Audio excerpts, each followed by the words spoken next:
Hello दोस्तों, आप लोग कैसे हैं? मैं दुआ करते हैं आप लोग अच्छे हों। दोस्तों फिर से खेसारी भैया का एक न्यू पोस्टर आ चुका है, आम भइल छोट। जी हाँ दोस्तों, और ये गाना का पोस्टर आया है, कहीं ना कहीं बवाल करेगा। बट ऐसा हम लोग उम्मीद लगा लेते हैं वो सॉन्ग बवाल करेगा, बट बवाल नहीं करता। हम आशा में ही रह जाते हैं, निराशा बन के।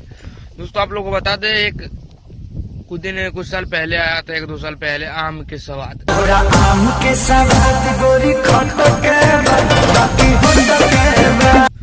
वो सॉन्ग इतना हिट किया था 250-300 मिलियन गया था। आम के सवाद तोरा खटके बा। वैसा ही टाइप आया है आम छोटा, आम भइल बा छोटा।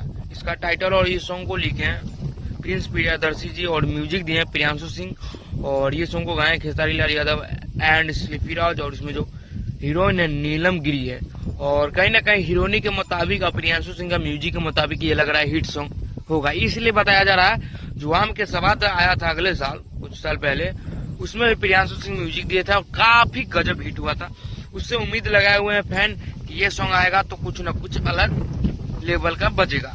तो आप लोग से विनती है कि ये सॉन्ग आप लोग को बीच में जल्द, आज इसका हो सकता है तो टीजर भी लॉन्च कर दिया जाएगा। आज 15 तारीख है और आप लोग को बीच में ग्लोबल म्यूजिक जैक्सन से ये सॉन्ग आएगा। आप लोग को बीच में बता देते हैं, ग्लोबल म्यूजिक को जैक्सन को जाइए, आप लोग सब्सक्राइब कर लीजिएगा और अपना प्यार द्वारा अवश्य सॉन्ग को दीजिएगा। जिसका टीजर आएगा कल, हो सकता है तो फुल वीडियो सॉन्ग आएगा। तो ये वीडियो आप लोग को कैसा लगा कमेंट करके अवश्य बताइएगा और चैनल को सब्सक्राइब कर दीजिएगा। जय हिंद।